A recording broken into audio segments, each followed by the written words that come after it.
While law enforcement is, supposed to do what their title describes, enforce the law, some want to serve as lawmakers and judges to determine whether they agree with the laws in the first place.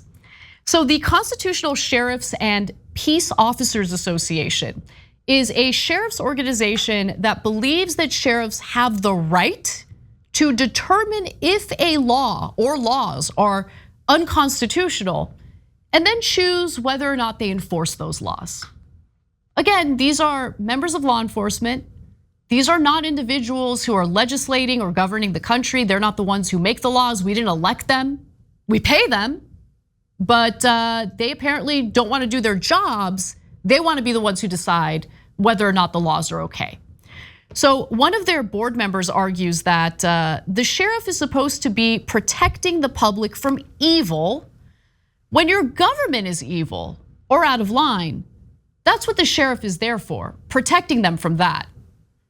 No, Dar Leaf, that is not what law enforcement is for. Law enforcement is supposed to enforce the law. That's what law enforcement is supposed to do. That's the whole point.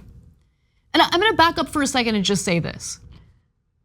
Law enforcement, I believe, is an incredibly important part of a well-functioning society. But the question is, what is law enforcement made up of? Who are the people within law enforcement? If you have people who just refuse to enforce the law or decide that they don't like laws and they're not gonna enforce it, or should they be allowed to serve as members of law enforcement? I would venture to say no, and the fact that they're publicly saying these things without any consequences is concerning to say the least, especially at a time when trust for law enforcement is at an all-time low. I hate that. I want to change that.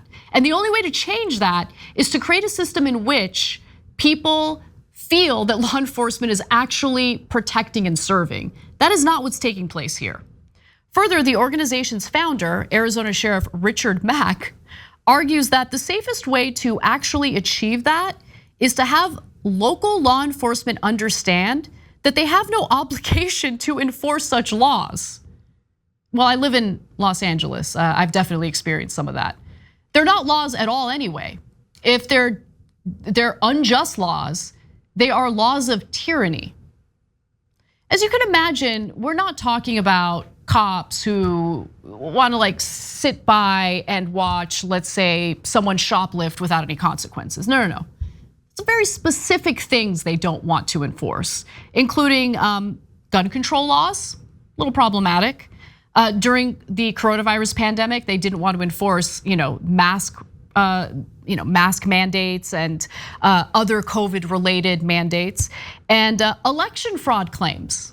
They don't want to deal with that either. So the scariest part of this organization is that it's unfortunately growing. In fact, it's implementing taxpayer-funded trainings at sheriff's departments around the country. So over the last 5 years, the group has hosted trainings, rallies, speeches, and meetings in at least 30 states for law enforcement officers, political figures, private organizations, and members of the public, according to the Howard Center's 7-month probe conducted in collaboration with the Arizona Center for Investigative Reporting. The group has held formal trainings on its constitutional curriculum for law enforcement officers in at least 13 of those states. In 6 states, the training was approved for officers' continuing education credits. This is insane. The group also has supporters who sit on 3 state boards in charge of law enforcement training standards. How is this okay? How is it okay for members of law enforcement to just not only publicly say that we're just gonna enforce the laws that we want to enforce, and then also take taxpayer money to train other members of law enforcement to believe this crap, to actually go along with this crap? One former federal prosecutor described the group's trainings as broader insurrectionist ideology. So just how popular is this group and its ideals?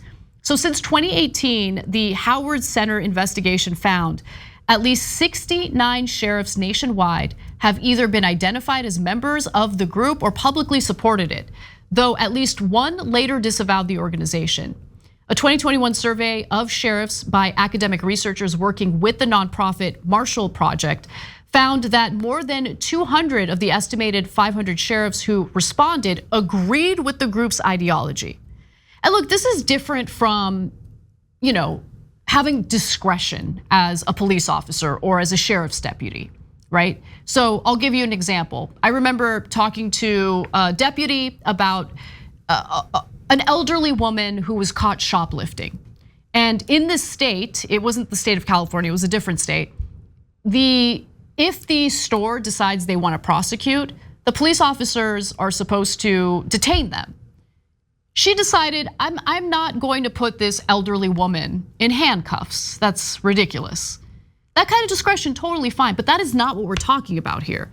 In this case, we're literally talking about sheriff's deputies who just decide they don't like certain laws, and as members of law enforcement, they will not enforce those laws. And it's unsurprising, I'm getting a little bit of a right-wing militia feel from some of these members, and I'll provide a little bit of evidence for that in just a moment. So the group does not release the names of its dues-paying members, but we do know the names and activities of the members on the board, okay? So let's start with the co-founder, Sheriff Richard Mack. Mack was an early board member of the Oath Keepers, the group involved in the January 6th attack on the US Capitol. Although he said he split with the group several years ago when it became a militia, Mack still speaks at Oath Keeper affiliated rallies. Wow, really working hard to gain the community's trust as a member of law enforcement. How is this okay? Next up is Michael Perutka, who is another sheriff's group board member and former candidate for Maryland's Attorney General. So he was once affiliated with the League of the South, which supports a free and independent Southern Republic. At a 2019 sheriff's training event, he said, there is a creator God, our rights come from him.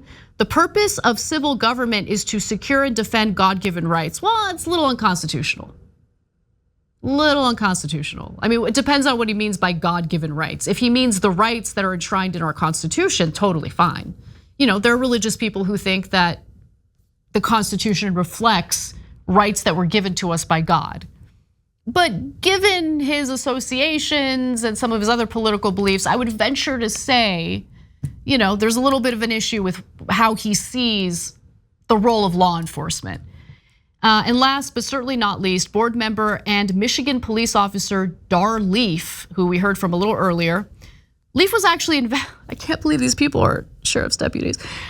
Leaf was investigated but not charged in connection with the Michigan Attorney General's investigation into the alleged illegal seizure and breach of vote counting machines in 2020.